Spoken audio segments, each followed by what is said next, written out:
ரசூலுல்லாஹி ஸல்லல்லாஹு அலைஹி வஸல்லம் ஒரு அழகிய நிகழ்வை சொன்னார்கள்.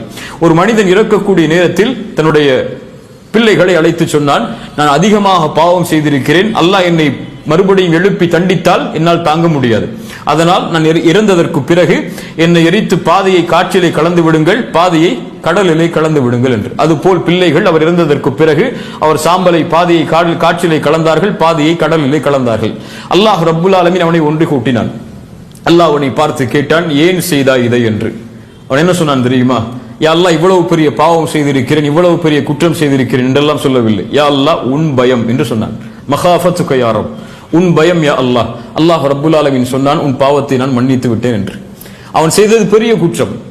இன்னும் சொல்ல போனால் அவன் மறுபடியும் அவனுக்கு அல்லாஹ் உயிர் கொடுத்து எழுப்புவான் என்பதை மறுக்கிறான். அதனால்தான் எரித்து சாம்பலாக்க சொன்னான். ஆனால் அவன் அறியாமையில், பயத்தில், அல்லாஹ் என்னை தண்டித்து விடுவான் என்ற நினைவில் ஏதோ ஒரு காரியத்தை அவன் தெரியாமல் செய்து விட்டான். அவன் சொன்ன வார்த்தை அல்லாஹ்விற்கு பிடித்தது. யா அல்லாஹ், உன் பயம் என்று அல்லாஹ் ரப்புல் ஆலமீன் அவன் செய்த பாவத்தை கணக்கிடாமல் அதை மன்னித்தான். லா தக்னது மிர் ரஹ்மத்தில்லாஹ், அல்லாஹ்வுடைய அருளில் ஒருபோதும் நம்பிக்கை இழக்காதீர்கள். அல்லாஹ்விற்கு முன்னால் பாவம் செய்து விட்டேன் என்ற உணர்வு பாவத்திற்கு பிறகு வந்துவிட்டால் அதை நினைத்து அல்லாஹ்விடத்திலே பாவ மன்னிப்பு தேடினால் என்ன பாவமாக இருந்தாலும் அல்லாஹ் மன்னிப்பான்.